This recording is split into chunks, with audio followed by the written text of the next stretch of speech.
Watch what happens when I lower the interest rate and I lower the term.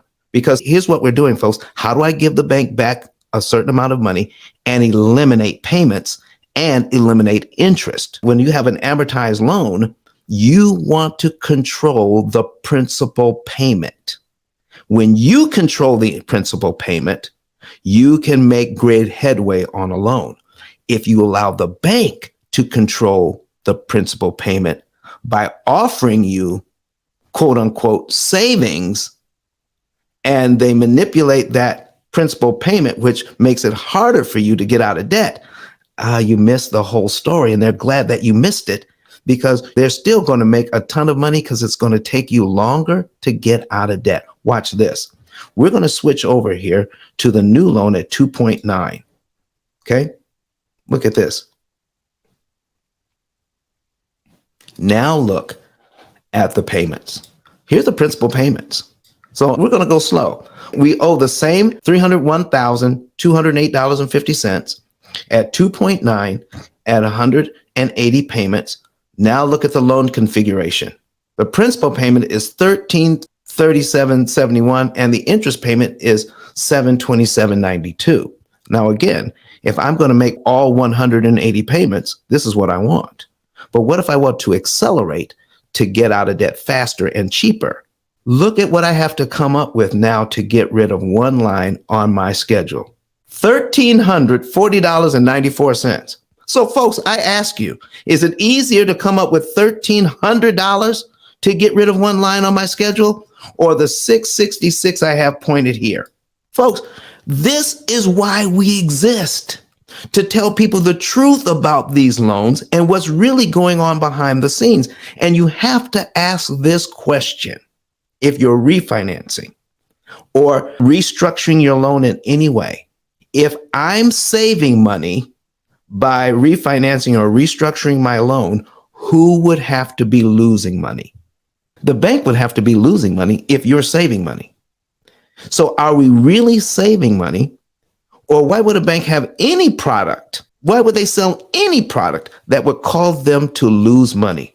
They're saying, oh, you're trying to get out of debt early. Oh, well, let me see if I can slow this train down. Because if you give us $666, you knock out one full payment. And it's easier for you to come up with $666. So we're going to offer you a refi at 2.9 and make that payment. You have to now get rid of one line, $1,340.94. Wow. Well, listen, folks, I wanted to have the opportunity to share that with you. So when you can control the principal payment, your money goes a lot farther. Come on now. Did you catch any of that, Gregory? I did.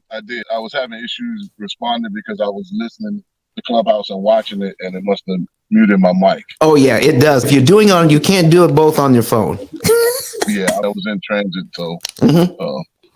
So I have one other question. Go right ahead. You say you make your normal monthly payment, correct? Yes, correct. And then you want to add an additional monthly payment. Can you send the amount in? Say your monthly payment is $550, and you want to pay an additional $550. Can you send that $1,100 in at the same time, or do you have to send the $550 and then wait several days and send the additional $550? Okay. So here's what we're doing. Just to make it clear, what we're talking about here, I'm just giving you the basics of how this works. We're not giving a prescription or what to do to save the most amount of interest per dollar. This is just a simplified version so you can know what we actually do actually works.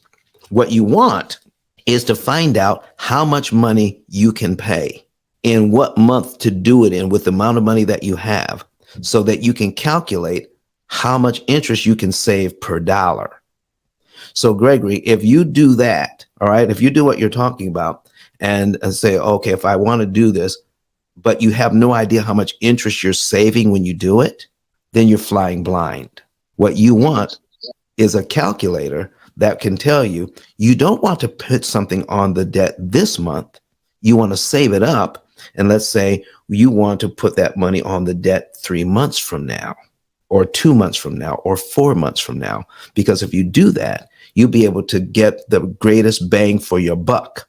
So let me ask you, if you could find out that you could save $6 in interest for every dollar you apply, would you be satisfied with only saving $3 for every dollar?